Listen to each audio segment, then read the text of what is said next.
Hola, muy buenos días a todos.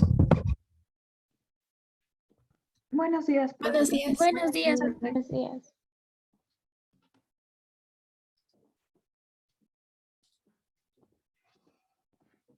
Muy bien. ¿Tienen alguna duda de las sesiones anteriores? Profe, yo tengo una duda, Sí, adelante. nada más de el estudio de teratogenia en las alteraciones. Se, bueno, mencionó lo de la infertilidad. ¿Eso era en los padres o en el niño? Puede ser en ambos casos. La parte de teratogenia significa que existen, bueno, más bien, la parte de teratogenia son alteraciones para el desarrollo del producto.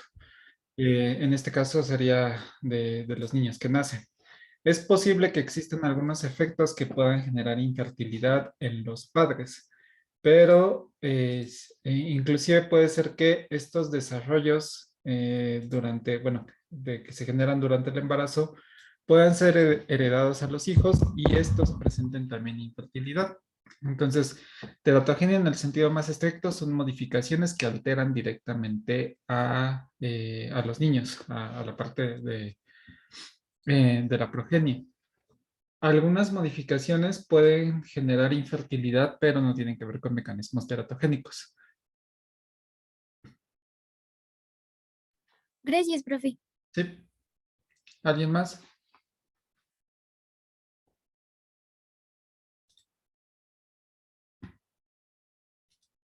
¿No? Bueno.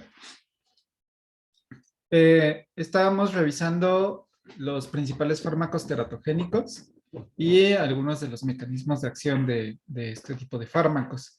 Habíamos visto que por lo general todos los fármacos que tuvieran efectos ya sea a nivel del sistema nervioso central, como algunos anticonvulsivantes, como la fentoína, ácido valproico, parametadiona, carbamazepina, pueden presentar efectos directamente teratogénicos y alterar la formación o el desarrollo del embrión. Inclusive pueden generar modificaciones del sistema nervioso central, generando inclusive tanto procesos como de adicciones, resistencia a los fármacos, modificaciones en el comportamiento, inclusive ciertas malformaciones o alteraciones que puedan afectar la conducta durante el crecimiento. También habíamos mencionado que el litio, uno de los principales también fármacos que se utilizan para controlar los estados o el comportamiento de las personas, tiene implicaciones importantes en el desarrollo renal y además de que tiene participación importante sobre efectos del sistema nervioso central. Entonces, digamos que el litio tiene estos dos efectos duales, además de que el litio tiene mucha bioacumulación. Entonces, es importante tanto para los padres que quieran, bueno, las madres que quieran tomar o que quieran tomar la decisión de embarazarse y de tener un hijo, revisar si estas personas consumen litio o han sido expuestas a cualquier tipo de cationes divalentes metálicos, determinar cuánto tiempo bueno, más bien, prolongar el tiempo en que decidan embarazarse, porque la mayoría de estos metales, ya sea metales alcalino térreos y sobre todo los metales divalentes, como puede ser plomo, cadmio, níquel, manganeso. Si están en concentraciones bastante tóxicas, pueden ser bioacumuladas y pueden ser heredables a la parte de la progenie. Se ha visto, por ejemplo, que, por ejemplo, muchas mujeres que fuman, el cadmio que es rico en parte de los cigarros, se bioacumula dentro del tejido graso de las personas en aproximadamente hasta 5 años. Es decir, que si quisieran, como por ejemplo, tener un bebé libre de exposición a cadmio, que también tiene efectos importantes a nivel renal, tendrían técnicamente que dejar de fumar 5 años antes de considerar embarazarse.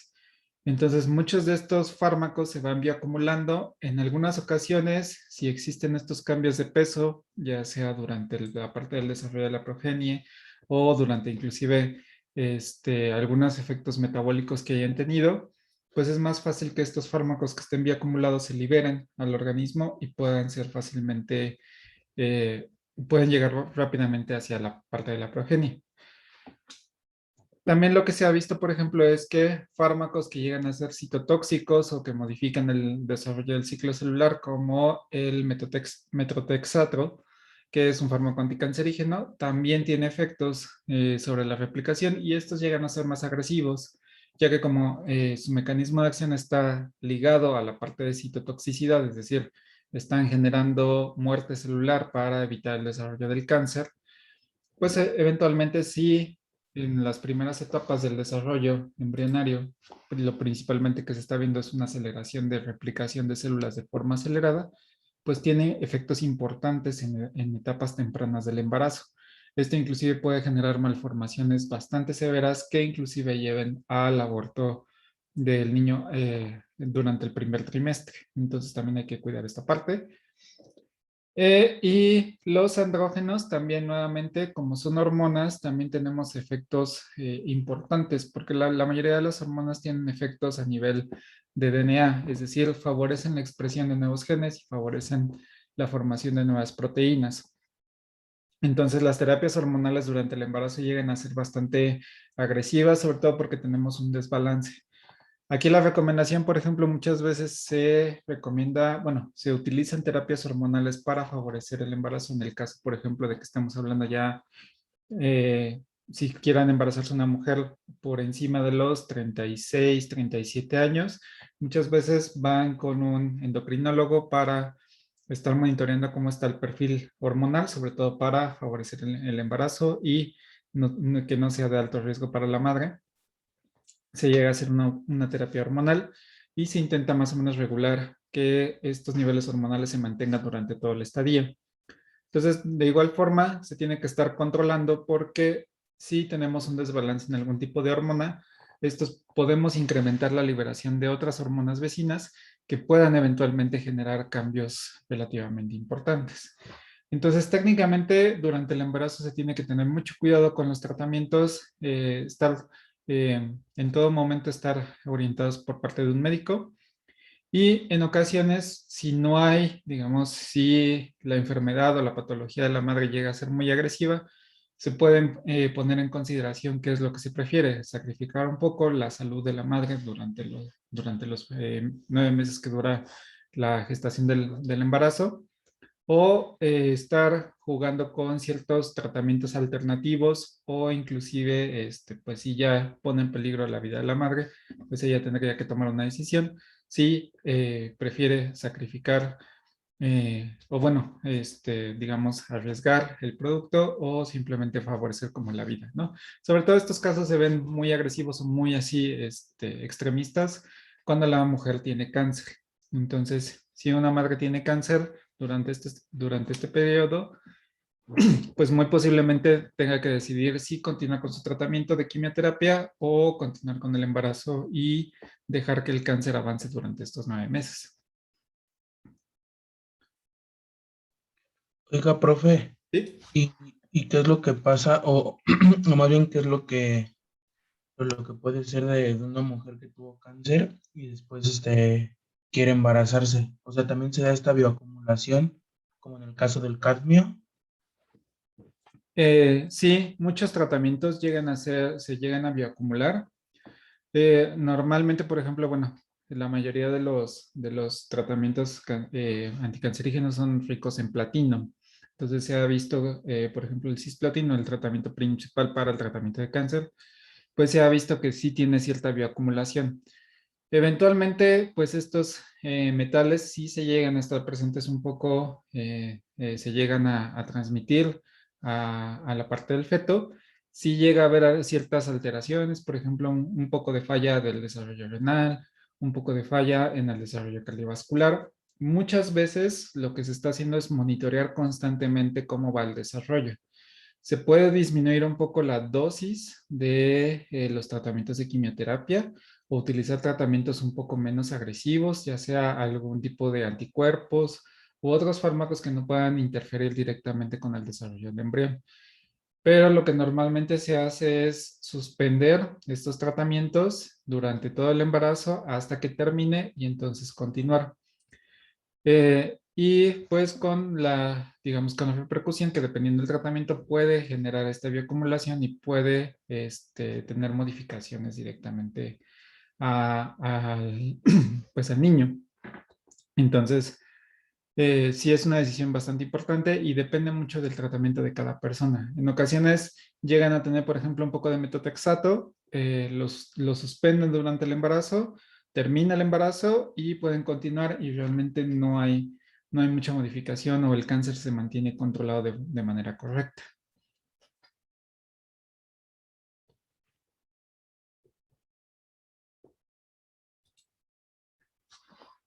Ok. Los siguientes son los estudios de carcinogénesis. La carcinogénesis se define como la formación de un cáncer, en el cual, bueno, un cáncer se define como una desdiferenciación por parte de las células. ¿Qué quiere decir esto? Las células normalmente están codificadas para tener una función, vamos a llamarle como si se graduaran por parte del ciclo celular. Mientras más diferenciadas sean unas células, quiere decir que tienen una funcionalidad más específica. Por ejemplo, un cardiomiocito son las células que conforman el corazón. Los cardiomiocitos tienen la función de favorecer una contracción, es decir, son bastante elásticas. Tienen ciertos canales iónicos, ciertas proteínas que van a favorecer estos procesos de contracción. Las neuronas son células del sistema nervioso central que van a favorecer la conductividad eléctrica y van a favorecer la liberación de neurotransmisores. Entonces, digamos que las células, vamos a llamarlo así, van estudiando, van desarrollando, van tomando una carrera para finalmente terminar en un área específica. Entonces, todas las células vienen de células pluripotenciales o células totipotenciales. Pluripotenciales quiere decir que pueden estudiar, bueno, más bien, pueden desarrollarse como ciertas células. Por ejemplo, las células de la médula espinal son células pluripotenciales porque de las células que se producen dentro de la médula, podemos generar plaquetas, eritrocitos, macrófagos, linfocitos, etc. Entonces son todas las células que están, digamos, migrando en torrente sanguíneo. Las células totipotenciales son las denominadas células madre o también denominadas células troncales. Entonces, las células totipotenciales pueden generar cualquier tipo de célula, por eso son altamente estudiadas y son altamente cotizadas, por así decirlo, ¿no? Se ha visto que, por ejemplo, en el cordón umbilical tenemos ciertas células totipotenciales que todavía no se desarrollaron al completo. Entonces, estas, digamos, células totipotenciales del cordón umbilical son como células de reserva. Por si parte del desarrollo no se formaba de manera adecuada, teníamos estas células extra, por así decirlo. Entonces, ¿qué es lo que hace un cáncer? Un cáncer lo que hace es que va del proceso final hacia un retroceso. Es decir, una célula, por ejemplo, de corazón, un cardiomiocito, empieza a regresar a los estadios anteriores hasta convertirse, por ejemplo, en una célula totipotencial, pero de manera cancerosa. Esta desdiferenciación por parte de las células cancerosas es lo que determina qué tan agresivo es un cáncer. Es decir, si solamente están las primeras etapas de desdiferenciación, pero todavía tienen funciones, por ejemplo, de contracción, en el caso del corazón, se considera que es un cáncer no tan invasivo, no tan agresivo. Si empezamos a regresar a esta diferenciación, es cuando hablamos de que ya puede invadir otros tejidos y puede estar contaminando los tejidos vecinos. Es cuando ya inclusive estos tumores se desprenden del centro principal y empiezan a contaminar otros tejidos teniendo pequeños tumores en todo el organismo. Es cuando nosotros denominamos metástasis. Y entonces ya, pues prácticamente todo el organismo ya está infectado con ciertos pequeños tumores en todo el organismo. Entonces, estos cambios de la generación de cáncer son multifactoriales, es decir, pueden ser a nivel genético, pueden ser a nivel epigenético, que son modificaciones temporales, por así decirlo, y tiene que ver con una división normal, ya sea por algún estímulo, ya sea de naturaleza física o por alguna sustancia que estemos ingiriendo.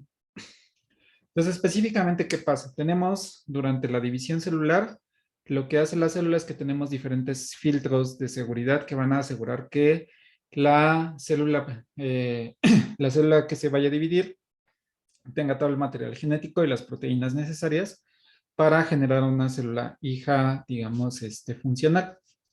Si en alguno de estos procesos de la diferenciación tenemos una alteración y una modificación del DNA, esto puede generar que la célula hija ya tenga ahí una mutación o ya tenga una alteración que eventualmente la vaya a heredar a la siguiente generación. Entonces, estas modificaciones acumuladas eventualmente hacen una célula no funcional, pero que se ha visto que tiene cambios sobre todo en su velocidad de replicación. Por lo tanto, es lo que ya denominamos como un cáncer. Entonces, es muy importante los estudios de carcinogénesis porque son varios elementos que pueden estar participando.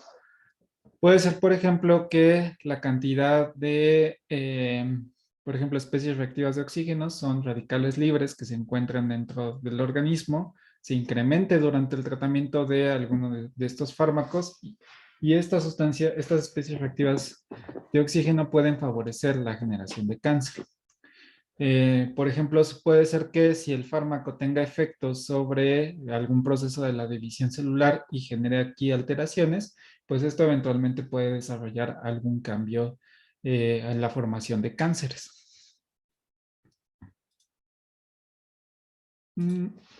Entonces, son importantes realizarlos porque esto nos permite identificar si existe algún problema importante para el desarrollo de estos estudios.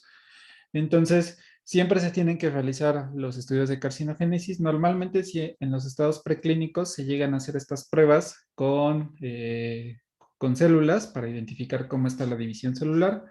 Ya en los estudios de fase clínica es muy difícil identificar si puede generar un efecto cancerígeno. Normalmente estos se llegan a observar ya en los estudios de fase 2 o en los estudios de fase 3, porque ya aquí incrementamos, digamos, la población. Entonces ya tenemos estudios mucho más grandes y ya podemos observar si genera algún tipo de cambio. Normalmente en la fase preclínica sí se llega a observar con algunas células o por lo menos se cuantifican ciertos marcadores que puedan estar relacionados con procesos de división celular. Pero de igual forma, como son múltiples factores, en ocasiones se estudia como un patrón de 10 proteínas que están relacionadas con el ciclo celular, pero en la realidad es que existen más de 100 proteínas que están relacionadas con el ciclo celular. Entonces puede ser que de las que estamos estudiando no estemos abarcando todas las proteínas generales y eventualmente estos estudios salgan un poco más adelante. Los estudios de genotoxicidad tiene que ver específicamente, bueno, más que nada, estos estudios de genotoxicidad se identifican como los estudios que puedan alterar cualquier parte del DNA o del RNA en la parte de la célula. Los estudios de genotoxicidad, vamos a decir lo que son los estudios madre de todos los estudios, ya sea de teratogenia o los estudios de carcinogenia.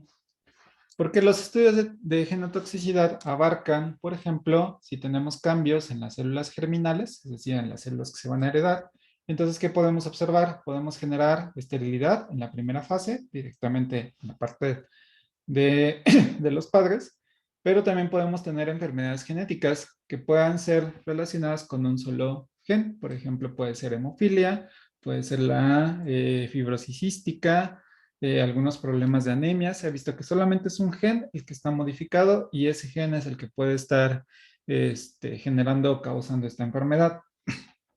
De igual forma, en las células germinales podemos tener efectos multifactoriales que van a desarrollar en enfermedades que están relacionadas con diferentes signos y síntomas, como puede ser la diabetes, alguna psicosis o enfermedades cardiovasculares. Es decir, son enfermedades que requieren de muchos elementos que estén modificándose para que podamos tener un cambio de manera específica. De igual forma, el riesgo genotóxico puede estar afectando a las células somáticas. Las células somáticas son aquellas que van a estar, digamos, no van a reproducirse, sino son simplemente las células que ya tenemos, que eventualmente puede ser que vayan envejeciendo y perdiendo su funcionalidad, generando unas enfermedades que estas también se pueden desarrollar como parte del cáncer. ¿A qué me refiero, por ejemplo, con el envejecimiento? Conforme nosotros vamos creciendo, nos vamos dando cuenta que ciertos elementos o ciertos órganos ya no funcionan como cuando teníamos 14, 15 años, es decir, ya empezamos a tener problemas estomacales, ya no nos cae tan bien ciertos alimentos, si ustedes van a tomar, a lo mejor antes llegaban a tomar todos los días y no les daba cruda, se podían levantar temprano y conforme van creciendo, pues ya les cuesta más trabajo desvelarse o ya no es lo mismo. Esto tiene que ver porque tenemos cierto envejecimiento y nuestro organismo ya no aguanta condiciones anteriores. Esto obviamente continúa y ya, por ejemplo, en adultos mayores se llega a observar que el funcionamiento del estómago, del corazón, del riñón ya no es el mismo. Entonces, ¿qué es lo que se hace en estos estudios de genotoxicidad?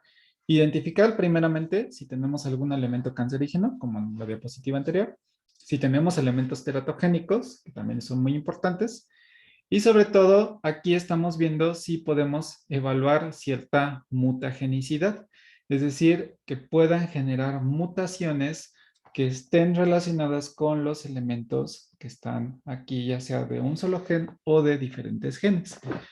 ¿Qué quiere decir? Que, por ejemplo, si nuestro tratamiento, vamos a decirlo así, está relacionado, tiene efectos sobre células de hematopoyéticas, es decir, células que van a generar tanto plaquetas, eritrocitos o linfocitos, pues tenemos que hacer un estudio directamente para ver que no genere modificaciones importantes que puedan desarrollar, por ejemplo, hemofilia. O si estamos evaluando algún fármaco que tenga efectos a nivel cardiovascular, pues identificar que no se tengan efectos a nivel genético que puedan generar alguna enfermedad cardiovascular controlada o como que no puedan generar algún tipo de arritmia, que no puedan generar una mutación que puedan estar alterando el funcionamiento del órgano. Entonces, ¿qué estudios se hacen de genotoxicidad? Normalmente lo que se hace son estudios que llegan a ser bastante agresivos, es decir, no estamos, a menos que se esté buscando específicamente mutación de un gen, se hace el estudio particular porque nuevamente tenemos miles de millones de genes y tendríamos que estar explorando cada uno de ellos para identificar que sea totalmente seguro. Lo que se hace en primera instancia es identificar si tiene algún potencial para modificar algún tipo del genoma. Entonces, lo que se hace son estudios que son bastante agresivos y que pueda verse de manera un poco más drástica. ¿Qué pruebas se realizan por la parte de genotoxicidad? Se hacen pruebas en microorganismos. Se utilizan los microorganismos sobre todo porque se pueden hacer pruebas bastante rápidas, bastante económicas y los resultados o la velocidad de replicación pues es bastante elevada. Sabemos que, por ejemplo, una bacteria, en el caso, por ejemplo, de Escherichia coli, que son de las más comunes, Escherichia coli tiene una tasa de replicación de 2 horas. Quiere decir que cada 2 horas se está dividiendo esta bacteria. Por lo tanto, si nosotros queremos hacer un estudio de 10 generaciones, simplemente tenemos que esperar 20 horas y ya podemos saber que en 20 generaciones ya se está presentando alguna mutación. Se pueden hacer también estudios con cultivos celulares. Aquí utilizamos células de algún organismo ya macroscópico, como pueden ser, por ejemplo, células de ratones, de ratas, células humanas. Se pueden hacer estos cultivos y ya nos da un acercamiento un poco más puntual de qué podría estar pasando en un organismo macroscópico. Y también se hacen estudios con células hematopoyéticas. Sobre todo estas células hematopoyéticas se utilizan porque podemos evaluar, como les decía, estas células tienen características pluripotenciales, entonces pueden desarrollarse en diferentes variantes, por así decirlo. Y esto nos da un enfoque un poco más grande porque nos permite explorar si durante la tasa de división y la tasa de diferenciación celular podemos tener algún tipo de efecto de daño principal. Algunas de las pruebas están mostradas en la parte derecha. Nada más vamos a mostrar algunas de forma importante. Inclusive en su laboratorio de toxicología van a hacer o van a ver más a detalle, por ejemplo, la prueba de Ames, que son para bacterias revertantes, y la prueba de micronúcleos en eritrocitos.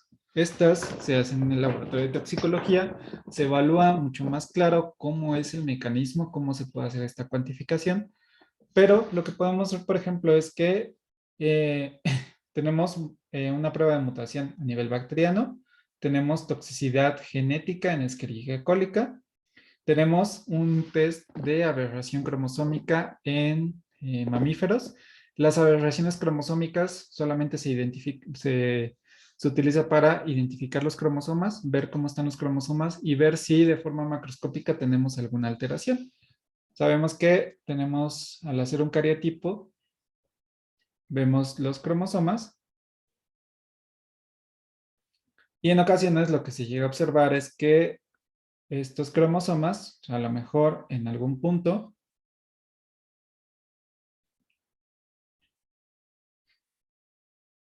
no se llega a desarrollar, por ejemplo, esta parte de aquí.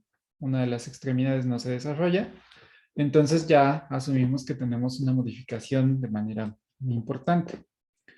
Tenemos también en médula espinal, aberración cromosómica también en células pluripotenciales. Se pueden utilizar otros organismos como Drosophila melanogaster, porque ya también se tiene evaluado cómo son los genes de esta mosca. Y además porque también su tasa de replicación es bastante acelerada. No tanto como las bacterias o como los cultivos celulares, pero ya tenemos un organismo completo y ya podemos identificar qué genes están sobreexpresando o qué genes están inhibiendo. Normalmente, algunos de estos estudios se denominan microarreglos. Y lo que hace con el estudio de microarreglos es que tenemos una caja donde tenemos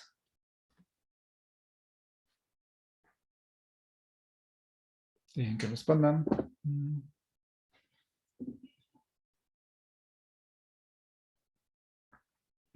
Okay. Tenemos una caja donde en estas cajas de microarreglos tenemos aproximadamente 1000 genes. Tenemos los diferentes los diferentes codones de iniciación que van a favorecer la transcripción y la amplificación de estos genomas, y lo que vemos son diferentes colores.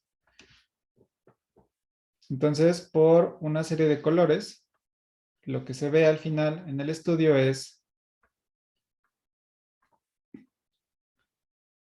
todos los genes que están en color rojo, quiere decir que se encuentran disminuidos, y todos los genes que se encuentran en verde, quiere decir que se encuentran sobreexpresados.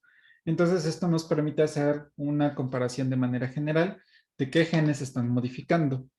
Y normalmente lo que tenemos aquí es utilizar patrones, es decir, por ejemplo, tenemos una parte que son genes que están relacionados con sistema nervioso central, genes que están relacionados con sistema cardiovascular, genes que están relacionados con sistema entérico. Entonces, si vemos que, por ejemplo, de los 10 genes que tenemos del sistema nervioso central, 8 se están sobreexpresando, quiere decir que posiblemente tengamos un efecto a nivel del sistema nervioso central, ya sea en cerebro, en tallo encefálico o en partes de médula espinal. Entonces ya vemos que tenemos ahí un efecto bastante agresivo.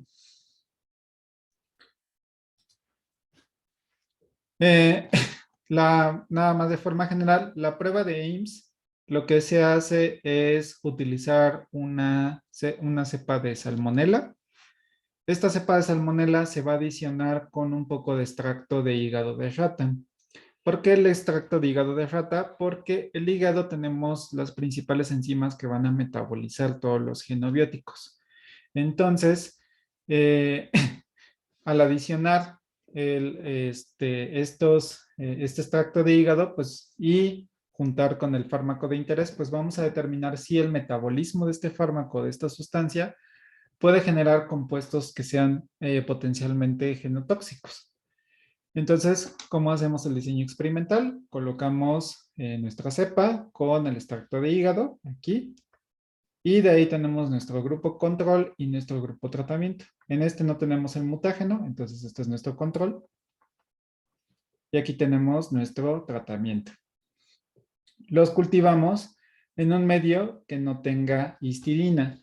Esta salmonela, como aquí lo menciona, fue modificada genéticamente para que requiera histidina. Es decir, si no colocamos histidina en el medio, no va a poder crecer porque no tiene los nutrientes necesarios para poder, para poder desarrollarse.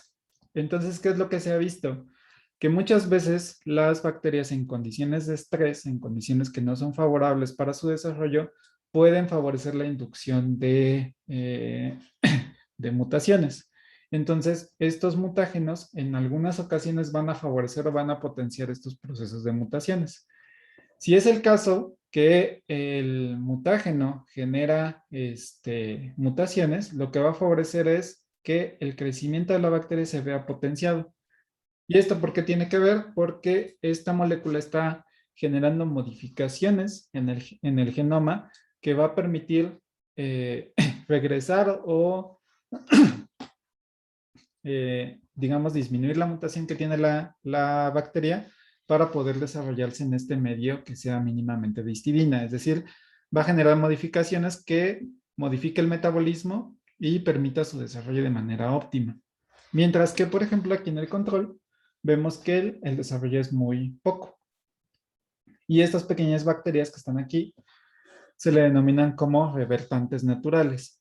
Las bacterias revertantes naturales son aquellas que pueden regresar cierta mutación, que pueden regresar al inicio y que no tenemos, que de manera general se van adaptando a las condiciones. Recordemos que siempre hay un proceso de adaptabilidad por parte de estas bacterias. ¿Hasta aquí? ¿Alguna pregunta? Me he ido muy rápido, ¿sí me van entendiendo?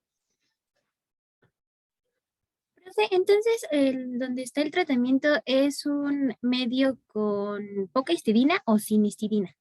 Con muy poca histidina, pero tan poca que no permita el desarrollo de las bacterias. Gracias, profe. Uh-huh. ¿Alguien más? ¿Alguna pregunta? Profe, esto es, bueno, este tipo de prueba a mí es parecida a las pruebas que se realizan para ver si, bueno, qué tan resistentes son las bacterias a los antibióticos. Bueno, he visto que luego hacen como este tipo de experimentos, pero con penicilina y que van viendo cuánto es como su crecimiento. No sé si se ha parecido o es algo muy diferente. Las pruebas que mencionas, los antibiogramas,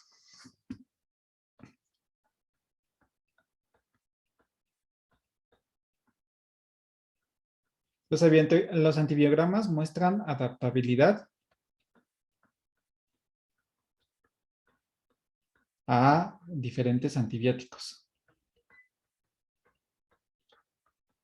¿Qué quiere decir? Que la prueba se hace así, ya que lleven micro tal vez lo vean. Tenemos un medio de cultivo, colocamos, por ejemplo, diferentes fármacos, colocamos directamente un poco de papel filtro, así como si fuera un confeti, pero de papel filtro, y aquí agregamos diferentes fármacos, penicilina, aquí agregamos gentamicina, y no sé, tetraciclina. Entonces, en toda la caja tenemos diferentes antibióticos y colocamos una cepa, que puede ser, por ejemplo, S. aureus. Y lo que vemos es cómo está el desarrollo. Por ejemplo, si la bacteria crece, bueno, vamos a decir que si la bacteria crece de manera normal, quiere decir que el fármaco, el antibiótico que está aquí, no está inhibiendo su crecimiento. Sí, lo que se observa es que, por ejemplo, con tetraciclina generamos un halo de inhibición, es decir, vemos que la bacteria solamente creció hasta acá y, digamos, dentro del área que se está difundiendo la tetraciclina no crece, quiere decir que esta parte es sensible. Es decir, para esta cepa de Staphylococcus aureus, lo que se está viendo es que el tratamiento adecuado puede ser tetraciclina. Si vemos que, por ejemplo, la bacteria está creciendo inclusive en presencia de penicilina, aquí estamos asociando con resistencia a este fármaco. Entonces, esta cepa de Staphylococcus aureus quiere decir que no va a responder con un tratamiento de penicilina. Esto normalmente se hace cuando, por ejemplo, tienen una infección de vías respiratorias, una infección de vías urinarias o una infección gastrointestinal. Si es, por ejemplo, de vías urinarias, les piden que lleven su muestra de orina. Si es de De vías aéreas les hacen un raspado bucal para identificar toda la parte de las bacterias que están ahí presentes y les hacen un antibiograma. Y ya después de eso les dicen, ¿sabes qué? Tómate un tratamiento de tetraciclina. Estas pruebas solamente identifican la resistencia a ciertos fármacos. En esta prueba, déjenme ver si la puedo, le explico de nuevo.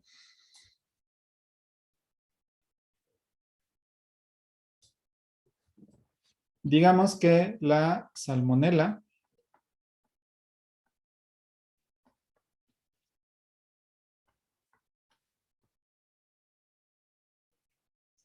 se hizo una mutación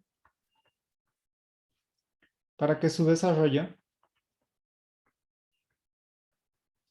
sea solo con histidina.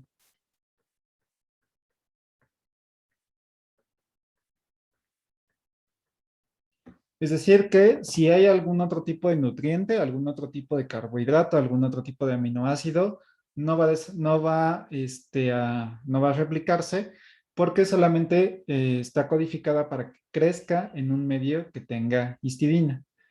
Si nosotros agregamos un medio, pero le disminuimos la histidina, esta bacteria no va a crecer porque no tiene las condiciones necesarias para su desarrollo. Sin embargo, dentro de su genoma, dentro de sus plásmidos, tiene regiones que le permiten crecer, por ejemplo, con triptófano. Le permiten crecer, tal vez en otra región, con glucosa. Es decir, tiene diferentes vías metabólicas con las que puede favorecer su desarrollo. Si nuestra sustancia que estamos probando, nuestro fármaco, es un posible mutágeno, puede generar una modificación que bloquee la que nosotros le hicimos. Es decir, si nosotros pusimos aquí una mutación, vamos a decir que esta de aquí es nuestra mutación, ¿no? Entonces, esta mutación lo que hace es que solamente se vaya por histidina. Si nosotros agregamos un fármaco mutagénico, en algunas ocasiones lo que se ve es que puede eliminar este bloqueo que nosotros le pusimos. Entonces, al quitarle este sello, pues ya la bacteria se puede desarrollar porque este medio de aquí no tiene histidina, pero sí tiene glucosa y sí tiene triptófano. Entonces, si la molécula que estamos probando quita este filtro de histidina, pues eventualmente se va a desarrollar activando su metabolismo por otras vías. ¿Y qué es lo que estamos viendo? Que estas bacterias, pues, proliferan y las podemos cuantificar. En este caso, en el control, como no agregamos ninguna sustancia que pudiera generar algún cambio a nivel genético, lo que estamos viendo es que no hay un desarrollo. Después de incubarlas, se llega a ver que ciertas bacterias como que evolucionaron, por así decirlo, y quitaron esa mutación que nosotros le habíamos indicado. Entonces dice, pues sí puedo desarrollarme porque tengo otros mecanismos que puedo utilizar para favorecer mi desarrollo. Entonces crecen. Entonces a estas partes se les denomina como revertantes, es decir, que quitan la mutación de manera natural, de manera evolutiva, por así decirlo. Mientras que vemos en la comparación de arriba es que si incrementamos o favorecemos que exista esta reversión de parte de la mutación. No sé si queda un poco más claro. Sí, gracias. ¿Sí? ¿Alguien más?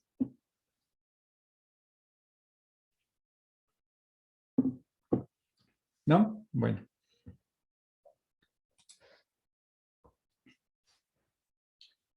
Entonces, básicamente estos son, digamos, los estudios preclínicos, es decir, son aquellos que nos van a permitir identificar, son pruebas que se van a hacer específicamente en animales y nos van a identificar primeramente cómo va a ser la síntesis química, cuál va a ser el mecanismo de acción, es decir, la parte de la farmacodinámica, la actividad farmacológica, para qué enfermedad va a estar dirigida, la farmacocinética, es decir, cómo va a ser su proceso de liberación, absorción, distribución y eliminación. También la toxicocinética, si tienen algunos efectos tóxicos. y sobre todo ciertos efectos que nos permitan identificar cuál va a ser la dosis segura y cuál va a ser el efecto máximo que nosotros vamos a esperar. Después de esto, se van a empezar a hacer los estudios clínicos. Los estudios clínicos son la primera aproximación de un fármaco, pero ya evaluado en personas, en seres humanos. Entonces, los estudios clínicos tienen diferentes clasificaciones y vamos a observar que cada uno de ellos tiene particularidades muy diferentes. Los estudios clínicos se van a dividir normalmente en 4 fases, fase 1, 2, 3 y 4. La fase 1 se le denomina como la fase farmacológica humana, es decir, es la primera vez que tiene contacto con el ser humano. Todos los estudios anteriores se hicieron ya sea en métodos in vitro y en modelos animales. Habíamos visto que necesitábamos tanto 2 especies diferentes a los roedores, se necesitaba garantizar que no fuera teratogénico o que por lo menos indicar esto para no administrar en personas embarazadas.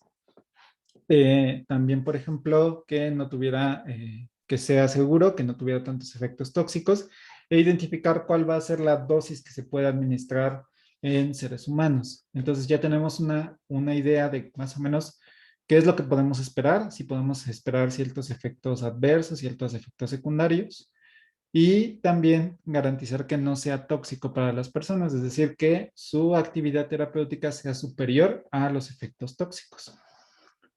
La fase 2 se denomina como la fase exploratoria terapéutica. Aquí vamos a identificar o vamos a estar refinando un poco más los procesos.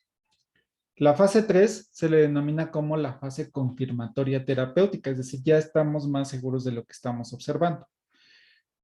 Y la fase 4 se le denomina como la fase del ciclo de vida post-aprobatorio, es decir, una vez que ya se liberó el fármaco a la sociedad, cómo va a estar comportándose ya en poblaciones mucho más grandes, por tiempos prolongados y con diferentes patologías. Entonces, de la fase 1, ¿cuáles son los objetivos? Primeramente, garantizar la seguridad y la tolerancia de los fármacos. Identificar la parte de farmacocinética, todo el proceso ADME, pero ya en humanos, y la parte de farmacodinamia, nuevamente ya en humanos. ¿Qué características necesita? Pues el número de participantes son poblaciones pequeñas, se utiliza voluntarios sanos y se hace en centros especializados. Entonces vamos a ver un poco más a detalle. Entonces, los estudios de fase 1 se llevan generalmente en una pequeña cantidad de voluntarios sanos. Es decir, aquí es como les decía, que en algunas ocasiones van a encontrar anuncios que les dicen, se requiere, quieres ganar un poco de dinero, ven a tal clínica y prueba un nuevo medicamento y te damos cierta cantidad de estímulo. Normalmente hacen eso los laboratorios. Buscan a personas que vayan de manera voluntaria a sus centros, que se hagan una serie de estudios y que eventualmente prueben un fármaco a ciegas. Mi recomendación es que no lo hagan porque normalmente estos fármacos están en fase 1. Entonces, están explorando cómo va a comportarse. Entonces, no tienen idea de si van a tener efectos adversos, si puedan generar cambios importantes en la población y realmente llegan a ser un poco, pues muchas veces llegan a ser bastante agresivos estas partes, ¿no? Entonces, el objetivo de los ensayos de fase 1 es averiguar el rango de dosis seguro y buscar efectos secundarios. Es decir, aquí lo que están probando son diferentes dosis que evaluaron en animales y más o menos probarlas si tienen cierto efecto o no en seres humanos. Y sobre todo ver qué efectos secundarios pueden estar relacionados con la administración de los fármacos. Porque lo que se vio con animales son ciertas reacciones que pudieron haber estar presentes, pero como les decía, con los animales tenemos la limitante de que no tenemos una comunicación. Entonces no podemos decir, la rata no nos puede decir de manera tangible si presenta dolor. Ya tenemos indicios de características que indican que este animal está sufriendo por ciertos comportamientos, pero no hay como una persona que te diga, ¿sabes qué? Me está doliendo en la parte del pecho o tengo baja sensibilidad en la parte de las piernas o todo el tiempo me está dando calambres. Entonces, todas esas observaciones se van anotando en la parte de la fase 1. Normalmente para no, digamos, no poner en riesgo la salud de los voluntarios, se empieza con dosis progresivas. Es decir, primeramente les dan una dosis que está por debajo de la dosis terapéutica que ellos hipotetizan y conforme van viendo que no va pasando nada, van incrementando la dosis hasta que no se alcance la dosis terapéutica y que no se lleguen a observar los efectos secundarios leves, ¿no? Todos estos requisitos deben de considerarse para continuar con la parte de la fase 2. Entonces, ¿qué características tiene? Vemos que es la primera vez que se pone en contacto con seres humanos y se evalúa la seguridad, la tolerabilidad, la farmacocinética y la farmacodinamia del fármaco. Es decir, vamos viendo cómo se va comportando el fármaco con el organismo, por dónde se va a excretar, qué tanto se va a absorber, qué tanto se va a acumular y qué tanto va a ser tolerado por las personas. A lo mejor no le genera cambios en el organismo de manera importante, a lo mejor sí cumple con la función terapéutica. Sin embargo, veamos que aquí algo muy puntual es que las personas que van aquí tienen que estar sanas, entonces no deben de tener la patología. Esto llega a veces en ocasiones a complicar las evaluaciones porque pues no tenemos una modificación del órgano en estudio. Entonces el organismo está funcionando de manera adecuada. Estos estudios se hacen en poblaciones muy pequeñas, 20 a 25 voluntarios sanos, y se hace todas las observaciones. Aquí es muy importante en la fase 1 reportar prácticamente todo, porque esto nos va a dar indicios si podemos generar algún efecto adverso o inclusive puede poner en riesgo la salud de las personas. Por ejemplo, si dices, ¿sabes qué? Es que hoy en la mañana tuve mucha lagaña, se anota. ¿Sabes qué? Como que me sentí mareado a las 6 de la tarde después de la administración, se anota. Todo se tiene que ser reportado en esta parte. Normalmente se llegan a utilizar fármacos que llegan a ser un poco más agresivos. Se pueden utilizar en pacientes que tengan una enfermedad casi terminal, que ya técnicamente está muy avanzada su enfermedad y quieran probar un tratamiento nuevo. Normalmente cuando ven en series, películas que dicen, pues la persona o el protagonista ya está en las últimas etapas, llega el médico y le dice, ¿sabe qué? Pues tenemos un nuevo fármaco en desarrollo, tenemos una terapia que está evaluándose. Normalmente es este tipo de fármacos en desarrollo, en primeras fases. Entonces, se utilizan sobre todo algunos fármacos citotóxicos para pacientes que tengan un cáncer terminal o un cáncer bastante avanzado. Entonces aquí se hace la firma de un formato de consentimiento donde el paciente autoriza que se le administre cierta dosis de un fármaco.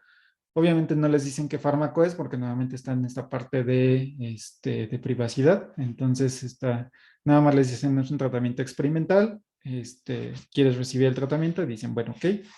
Y ya pues saben a los riesgos a los que se someten, pero bueno, es como la última esperanza que tienen. Profesor. ¿Sí? Y en pacientes sanos sí se es claro con ellos y se les dice cómo funciona el fármaco y todo eso, o solamente se les da por encima. Se les da muy por encima. Normalmente dicen, ¿sabes qué? Estamos desarrollando un fármaco que está en el tratamiento de arritmias cardiovasculares y ya, es lo único que les dicen. No les dan más información porque nuevamente todavía están con esta etapa de confidencialidad y los sujetos pues saben a lo que se someten. Entonces, por eso es que les llaman como parte de voluntarios, ¿no? Entonces tú vas de manera voluntaria, vas ahí, te presentas y quiero participar en estos estudios por cualquier razón. Normalmente como dicen, bueno, las personas no son altruistas de forma normal, entonces vamos a darles un incentivo que normalmente es este incentivo económico. Ok, profe, gracias. Sí.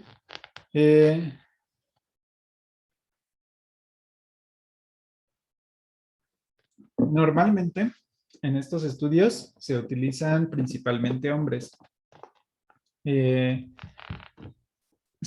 ¿Por qué no se utilizan mujeres? Normalmente es por la parte del riesgo del embarazo y dos, porque en ocasiones, bueno, dependiendo del tratamiento.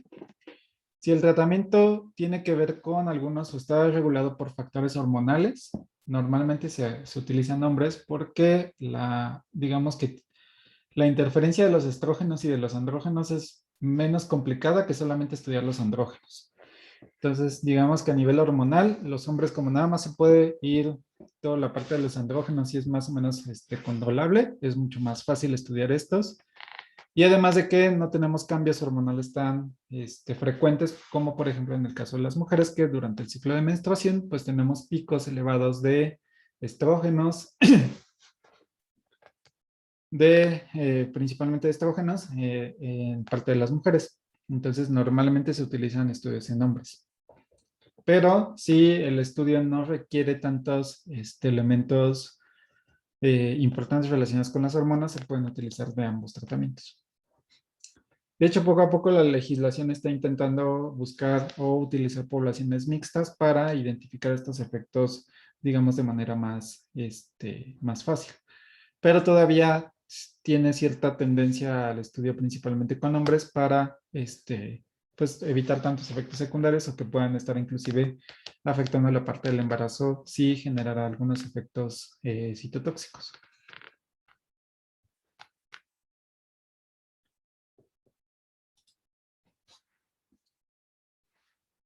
Sí, ok. La duración de este estudio es de medio año a un año aproximadamente. Y aquí no tenemos estudio ciego. Quiere decir que sabemos exactamente el tratamiento. Aquí no es de que a una persona le den el placebo y a otra persona le den el tratamiento. Aquí simplemente se dice, ¿sabes qué? Te voy a administrar 10 miligramos de un compuesto que tiene actividad sobre el sistema nervioso central. Y nada más. Es lo único que les dicen. Pero no saben si tienen un estudio ciego. Es decir, si no le van a administrar realmente el fármaco, ¿no? Los objetivos es, número 1, establecer la seguridad de la sustancia bioactiva o del medicamento, establecer los niveles a las dosis a los cuales aparecen los primeros signos de toxicidad, es decir, como les decía, empiezan a incrementar la dosis y cuando ven que ya algún efecto tenemos a nivel metabólico, a nivel cardiovascular, a nivel renal, entonces ya se van notando y dicen, ¿sabes qué? Hasta aquí vamos a pararle porque ya estamos observando ciertos efectos negativos. Y establecer las características farmacocinéticas y farmacodinámicas, sobre todo para identificar cuándo va a ser la dosificación y establecer la dosis previa.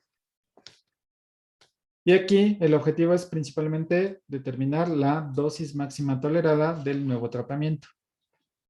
La dosis máxima tolerada nos indica cuál va a ser la toxicidad limitada a la dosis. Es decir, hasta qué efecto podemos tolerar ciertos elementos sin estar observando efectos tóxicos importantes. Por ejemplo, ustedes si ven en sus medicamentos, van a observar que dice no tomar más de 3 tabletas al día. Quiere decir que ya se hizo un estudio donde se observó que con la 4ª tableta ya se empiezan a observar efectos secundarios bastante evidentes. Por ejemplo, mareos, a lo mejor algún salpullido, alguna irritabilidad o malestares en generales. Entonces, ese dato se obtiene principalmente aquí de la fase 1, de saber cuánto va a ser la dosis.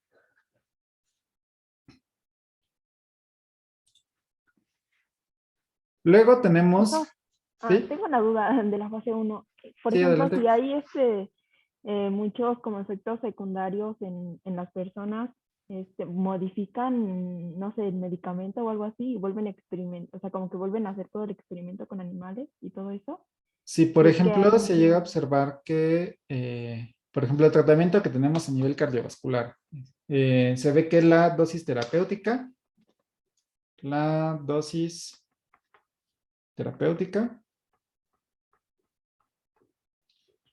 estaba programada para 100 miligramos, ¿no? Ya una tableta de 100 miligramos por persona ya se tiene la dosis terapéutica. Pero la dosis tóxica empezó a observarse hasta los 100 miligramos, 150 miligramos. Quiere decir que el margen es muy pequeño. Entonces, pero esta dosis tóxica es bastante grave porque puede generar un paro cardíaco. vemos que los efectos adversos son muy graves y la ventana terapéutica, es decir, hasta qué momento podemos dejar de tener actividad y ya empezamos a ver los efectos tóxicos, está muy cercano. Es decir, una persona accidentalmente puede olvidarse de tomar una tableta, tomarse la siguiente y esto puede poner en riesgo su vida. Entonces dicen, vamos a intentar ajustar la dosis terapéutica. Funciona a 50 miligramos. Si no funciona, entonces se rechaza todo el tratamiento o se buscan algunas alternativas y se vuelve con las fases preclínicas. Entonces, como bien mencionas, si estos efectos llegan a ser bastante tóxicos o tenemos muchos efectos adversos importantes y no sé si los efectos tóxicos aparecen ya sea o muy frecuentemente o con dosis muy pequeñas, entonces se retira del mercado y se cancela, digamos, hasta ahí llegó la fase 1 y se previene el continuo con la fase 2. ¿Qué se puede hacer? Pues se puede utilizar algún tipo de análogo que se tengan en fase preclínica. Si algunos de ellos pasaron, pues se intenta con fase 1 y se continúan con la parte de experimentación. Por eso, si recuerdan, una de las primeras diapositivas, les ponía que en la fase preclínica teníamos entre 8,000 a 250 candidatos y conforme pasábamos con las diferentes fases en la fase clínica, teníamos nada más 5. Es decir, todos estos se cancelan de la fase preclínica y solamente los finalistas tenemos 5 y conforme va aumentando las diferentes fases vemos que inclusive va disminuyendo hasta en el 50%. Creo que aquí se veía también. Aquí. Teníamos en el desarrollo preclínico, teníamos 20 compuestos. En fase 1 tenemos 10 compuestos y aproximadamente la mitad se van descartando. Entonces, tenemos, esta parte es a veces frustrante porque ya se tienen todos los experimentos, se hicieron todas las pruebas en animales, en cultivos celulares, vio que estaba funcionando de maravilla, ya dijimos, bueno, es el fármaco estrella para este tratamiento y pum, se prueban en seres humanos y la primera dosis y genera un efecto tóxico importante, genera alguna arritmia, genera problemas del sistema nervioso central y entonces se echa para atrás todo el desarrollo que se llevaba hasta el momento.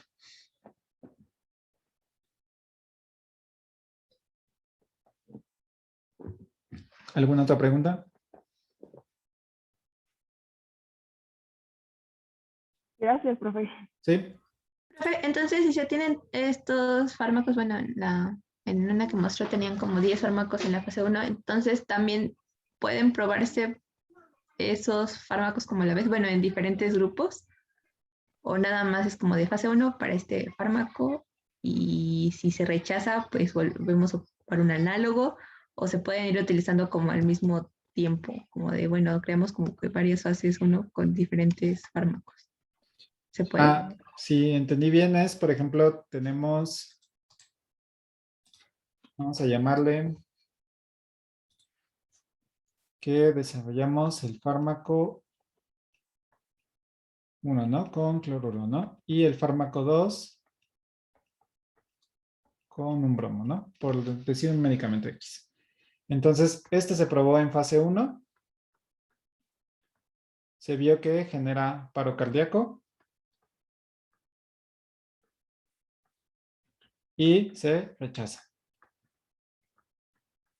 Puede ser que, dependiendo de las farmacéuticas, si ven que, por ejemplo, este tiene una eficacia del 90% y dicen, bueno, este tiene una eficacia del 60%. Entonces, puede ser que el laboratorio decida, dicen, bueno, es que este fármaco estuvo en las pruebas preclínicas, tuvo un efecto importantísimo, mucho mejor que el fármaco que tenemos actualmente disponible, pero generó un paro cardíaco. Puede ser que la misma compañía o la misma farmacéutica dice, bueno, es que no quiero desaprovechar toda esta experimentación. Vamos a ver si el mismo grupo que nos proveyó esta molécula, pues genera un análogo, como mencionas. Entonces dicen, bueno, este es el análogo, va a ser nuestro compuesto B. Ya no va a ser tan bueno como el original. Vamos a probarlo con fase 1, ¿no? Y este se ve que no tiene un paro cardíaco, entonces puede continuar con la fase 2. Pero de igual forma, pues estos fármacos se probaron en fase preclínica. Quiere decir que asumimos que todos los fármacos que estén aquí ya pasaron por la fase preclínica y ya fueron aprobados por fase preclínica. Es como cuando ustedes entran a la universidad, ya asumimos que todos ustedes cursaron la preparatoria, que son la fase preclínica. Entonces, ahorita en fase clínica, en la universidad, vamos a ver cuántos llegan hasta el final, cuántos llegan a graduarse. Muchos de ustedes van a empezar a desertar en el camino, se van atrasando, pero todos están participando a la par. Entonces, ¿de qué va a depender de cuántos fármacos estén probando en fase 1?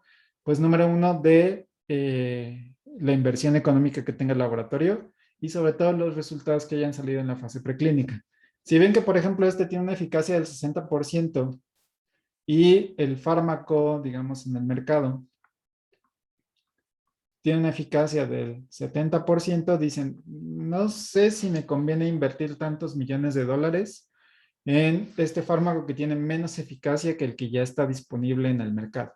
¿Cuál va a ser? Porque realmente recordemos que esta parte es, digamos, es un negocio por parte de las farmacéuticas. Entonces, si ven que no les conviene, ya sea porque dicen, número uno, lo voy a dar más caro que el fármaco que está en el mercado, entonces no va a tener pues no va a tener pacientes que deciden comprar este fármaco que no va a ayudar tan bien y que va a ser mucho más caro, no tiene sentido. Si me pones un diferenciador, como decir, ¿sabes qué? Es que este no genera hipotensión y el fármaco en el mercado genera hipotensión.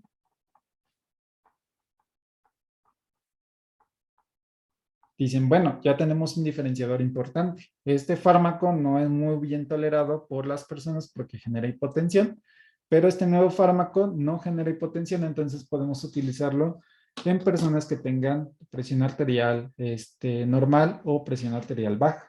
Entonces ya nos salvamos de este efecto secundario. Entonces ahí es donde se tiene que hacer la evaluación de si conviene o no conviene continuar con la experimentación. No sé Ok, si... gracias. ¿Sí? Ok. Sí, ¿Alguien más? Pero hoy Sí. en día se sigue un margen de eficacia, es decir, dependiendo de lo que tu fármaco pueda conseguir como eficacia, es en base en eso que tú decides como farmacéutica continuar con la producción de tu fármaco o es como arbitrario. Sí, normalmente se tienen los elementos tanto de eficacia, de qué tan barato sale la fabricación, de qué tantos efectos secundarios se estén generando por parte del tratamiento y sobre todo si tiene algún beneficio extra. Por ejemplo, también algo importante que define si se continúa o no es el mecanismo de acción. Eh, Ahí está. Por ejemplo, sí se ha visto que algunos tratamientos por ejemplo, para efectos de hipertensión tienen un mecanismo muy particular que sea, por ejemplo, antagonistas de los receptores beta-adrenérgicos. Esos son los fármacos que están disponibles en el mercado hoy en día para controlar la tensión arterial y para regular la fuerza de contracción cardíaca. Todo el mercado está dominado por fármacos beta bloqueadores. Propanolol, sotalol, propofol, em, mm, albuterol, todos ellos son fármacos que se utilizan para la presión arterial, que están dentro del mismo mecanismo de acción. Si tu fármaco tiene un mecanismo de acción distinto a los beta bloqueadores, aunque tenga una eficacia menor, dices nuevamente ya tengo un diferenciador, es decir, tal vez no funcione igual, pero se puede utilizar para personas que ya son sensibles o que ya son resistentes a los fármacos beta bloqueadores porque ya está dominado el mercado. Entonces, puedes utilizar los diferentes mecanismos que te diferencien del fármaco que ya está comercializado. De igual forma, lo que hacen normalmente las farmacéuticas es contabilizar qué es lo que mejor conviene. Si realmente mejorar la eficacia de un fármaco mejorar los efectos secundarios, porque se ha visto que tiene muchos efectos secundarios que son mucho más agresivos de lo que tienen de beneficio, o buscar mecanismos de acción distintos que puedan mejorar de manera primordial algunos elementos. Entonces se tiene todo un estudio de mercado donde se identifica cuáles son las necesidades de estos tratamientos. Entonces las farmacéuticas saben exactamente qué fármacos se necesitan con qué características importantes. Si tu fármaco no cumple esos perfiles, normalmente las farmacéuticas no apoyan tu proyecto y no lo puedes financiar. Ok, gracias. ¿Alguien más? ¿No? Ok. La fase 2 es la fase de exploración terapéutica. Aquí vamos a evaluar el efecto terapéutico. Lo que nos está indicando es que ya necesitamos pacientes, ya necesitamos personas que tengan la enfermedad. Vamos a identificar cuál va a ser la dosis óptima, porque en la anterior solamente veíamos qué tanto se toleraba cierta dosis, pero ya para determinar cuál va a ser la dosis efectiva, pues ya se aplica en la fase 2 porque ya tenemos a los pacientes. Y sobre todo vamos a garantizar la seguridad de esta molécula. Entonces, los objetivos de la fase 2 son generalmente los primeros estudios con un nuevo medicamento en pacientes. Por lo general, aquí se hace un estudio reducido en pacientes que se puedan controlar de manera cercana, es decir, que se tenga en contacto directamente con estos pacientes y que se pueda estar monitoreando constantemente. Normalmente llegan a ser ensayos mucho más grandes que en los de la fase 1. Estos estudios están diseñados para averiguar si el medicamento tiene un efecto beneficioso sobre la enfermedad en cuestión. Y se podrá comparar el medicamento con un tratamiento existente o con un placebo. Es decir, aquí podemos identificar en estos estudios, se puede utilizar una población que solamente se les da un placebo, es decir, que no tiene el principio activo de la sustancia de interés. Se puede comparar con un tratamiento que ya está en el mercado y se evalúa cómo va la eficacia de estos nuevos tratamientos. En los estudios de fase 2 se propone determinar el rango de dosis y la frecuencia con la que se debe de administrar el medicamento. Todo esto con base a los estudios de farmacocinética que se hicieron. ¿Por qué es importante esto? Porque cuando veamos farmacocinética lo vamos a entender un poco mejor, pero de manera general, si estos medicamentos se quedan en la sangre mucho tiempo, entonces cuando vemos que disminuye la dosis o la concentración plasmática de estos fármacos va disminuyendo, es cuando necesitamos nuevamente ingerir una nueva tableta.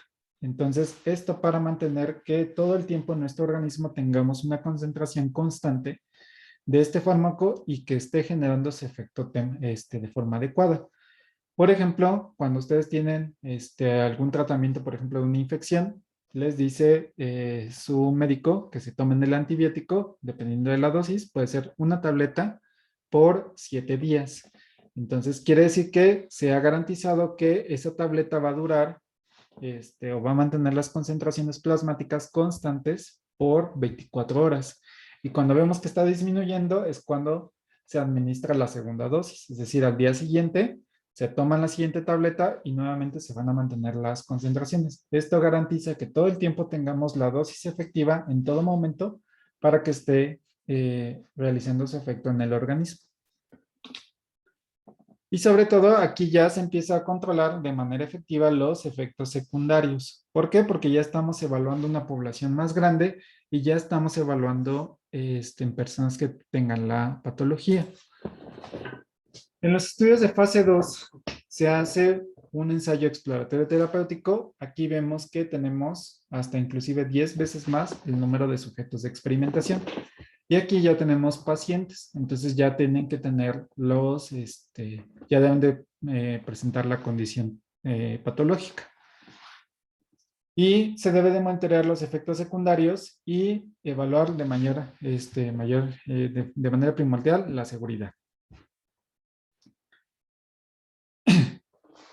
Y es la primera vez que se trata en pacientes, como ya le he mencionado.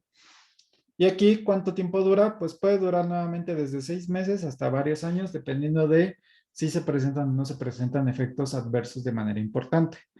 Si se llegan a observar efectos adversos a nivel, por ejemplo, cardiovascular, que tal vez no sean tan importantes, pero se prolonga el estudio para ver si estos efectos no se van a prolongar con el uso repetido de estos tratamientos. Entonces, los objetivos es, nuevamente, mantener la eficacia en pacientes. Evaluar la seguridad no es el objetivo principal, porque en la fase 3 y en la fase 4 es cuando se va a garantizar esto, pero lo importante es hallar la dosis óptima y sobre todo evaluar la relación dosis-efecto o dosis-eficacia. E identificar cuál va a ser el régimen de la dosis terapéutica. Es decir, que a lo mejor puede ser que algunos pacientes, si no tienen tan desarrollada la enfermedad, pueda trabajarse con 100 miligramos, pero si la enfermedad es un poco más complicada, puede utilizarse hasta 300 miligramos, por poner un ejemplo. ¿Y cuánto tiempo va a durar la terapia? Va a ser una terapia que va a ser crónica, se va a utilizar todo el tiempo hasta que se controle la enfermedad, se va a utilizar por un tiempo limitado, por ejemplo, como en el caso de los antibióticos, que el tiempo es de 7 días, o si es, por ejemplo, una enfermedad a nivel metabólico como diabetes, pues aquí va a tener que utilizarse todo momento. Y frecuencia de administración y la ventana terapéutica. La ventana terapéutica nos indica cuál va a ser el rango de dosis donde tengamos un efecto benéfico. Es decir, hasta qué punto tenemos la ventana terapéutica y hasta qué punto estamos viendo los efectos tóxicos. Entonces, por ejemplo, por poner una escala,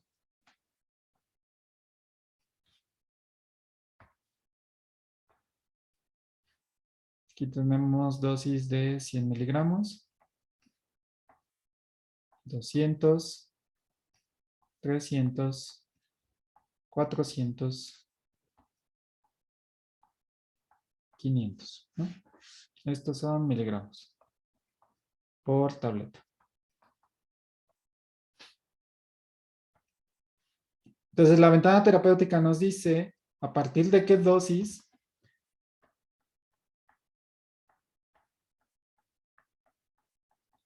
tenemos un efecto terapéutico, es decir, que va a ayudar a controlar la patología que estamos teniendo. Por ejemplo, si queremos que disminuya la presión arterial, si la presión arterial de la persona con hipertensión está en 180 sobre 90 miligramos de mercurio,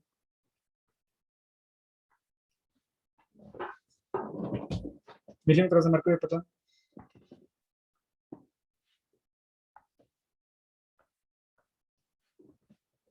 Y se ha visto que, por ejemplo, al administrar una dosis de 100 miligramos, esta presión arterial baja a 140 sobre 80 milímetros de mercurio. Quiere decir que estamos teniendo un efecto terapéutico, estamos disminuyendo la tensión arterial. Pero, ¿qué pasa si la persona empieza a tomar 400 miligramos? Si ya toma 400 miligramos, aquí lo que se observa es que ya tenemos una presión arterial de 70 sobre 40 milímetros de mercurio. Quiere decir que aquí ya estamos en riesgo de un paro cardíaco. Entonces, a partir de 400 miligramos ya estamos teniendo efectos tóxicos. Ya estamos poniendo en riesgo la salud del paciente.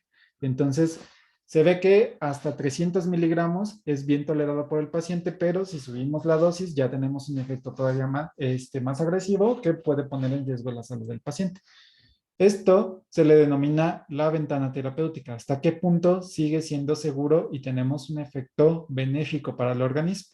Después de esta dosis ya tenemos los efectos tóxicos. Entonces, es importante identificar cuándo tenemos una ventana terapéutica de un efecto tóxico. Casi siempre se espera que la ventana terapéutica y el efecto tóxico estén muy distantes para que si tenemos, por ejemplo, como les mencionaba, una equivocación con la dosificación, es decir, que me tomo en lugar de 2 tabletas, me tomo 3, pues no tengamos efectos tóxicos de manera visible, es que necesitemos mucho más dosis para observar los efectos tóxicos. Un ejemplo típico de estos fármacos que tienen la ventana terapéutica y el efecto tóxico muy cercano es el paracetamol. El paracetamol tiene un efecto tóxico a partir de los 3 gramos por día, es decir, después de 3 gramos ya tenemos efectos tóxicos importantes, tenemos sobre todo efectos tóxicos a nivel hepático, en el hígado. Si ven la dosis, normalmente dice que pueden tomar hasta 10 tabletas por día. Entonces, creo que son 8 tabletas por día de 200 miligramos, me parece. Pero ya estamos muy cerquita de la dosis tóxica. Entonces, aquí lo que se recomienda es no llegar a esa dosis tóxica. Entonces, casi siempre la ventana terapéutica de la dosis tóxica del paracetamol está muy cercana. Entonces, casi siempre llega a haber efectos hepatotóxicos, llega a haber efectos importantes, sobre todo por una mala dosificación de estos tratamientos. Y más que es un fármaco de venta libre, pues tenemos este abuso de consumo de tabletas. Y la toxicidad hepática, pues sí se ha visto bastante evidente en nuestro país. Entonces, esto es lo que nos importa de la fase 2, identificar cuál va a ser nuestra ventana terapéutica. Nuevamente, esto está relacionado con la dosis eficacia, hasta qué punto tenemos un efecto benéfico. La fase 2 se puede tener diferentes clasificaciones. Tenemos la fase 2A, que se utilizan en estudios pilotos no controlados, es decir, sin uso de placebo o de enmascaramiento en poblaciones de pacientes. Y la fase 2B son los ensayos controlados con placebo y además enmascarados. A estos se les denominan ensayos ciegos para demostrar la eficacia de una manera más rigurosa. Nada más para terminar, vamos a hablar de qué son los ensayos no controlados, que son la fase 2A, y los ensayos controlados, que son los ensayos ciego y doble ciego. Normalmente la cadena de eventos con el desarrollo de un fármaco tenemos los administradores, que normalmente son la parte de los inversionistas.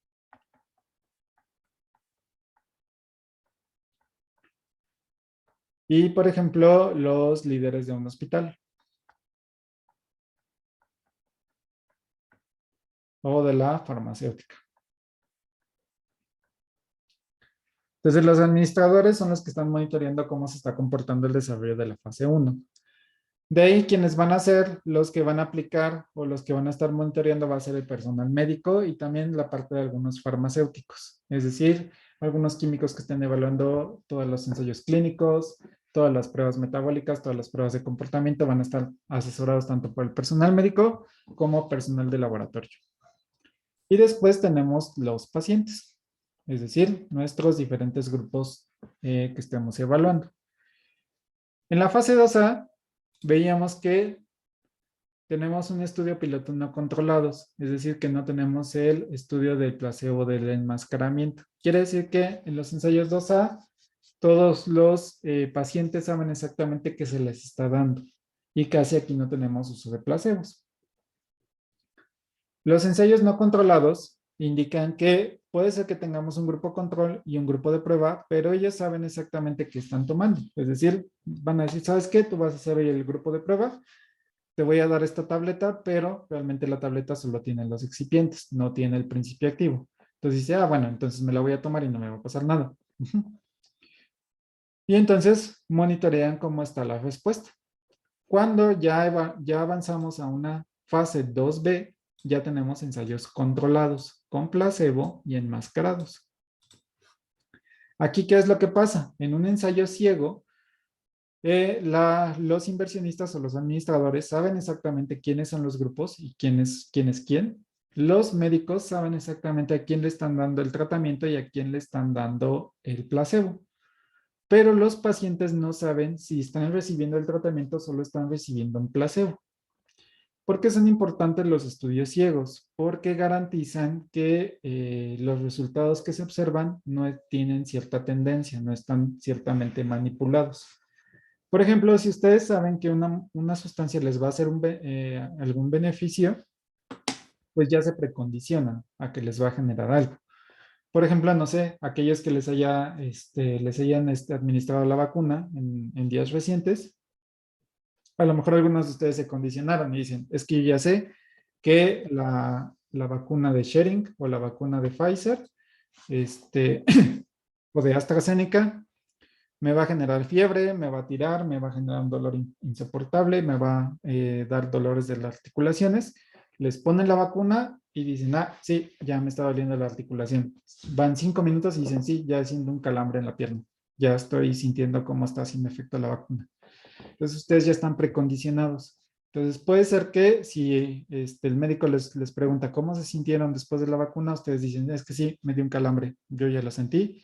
Y si les hacemos la exploración visual, dicen, pues no tienes un calambre, realmente tú ya te estás precondicionando a ciertos elementos. Entonces, por eso es importante los estudios ciegos, para que si les pasa algo, decir, ah, no, esto fue interpretación del paciente y no es un efecto real que esté ocurriendo.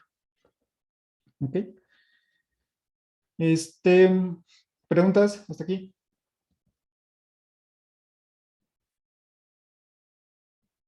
No. ¿No? ¿Todo bien? Ok, entonces vamos a terminar aquí y continuamos con los estudios de doble ciego la siguiente clase. Profe, ¿podría poner un momento a la diapositiva anterior, por favor? ¿Sí? Gracias, profe. Sí, pues nada. Entonces, si no hay más preguntas, nos vemos el día miércoles.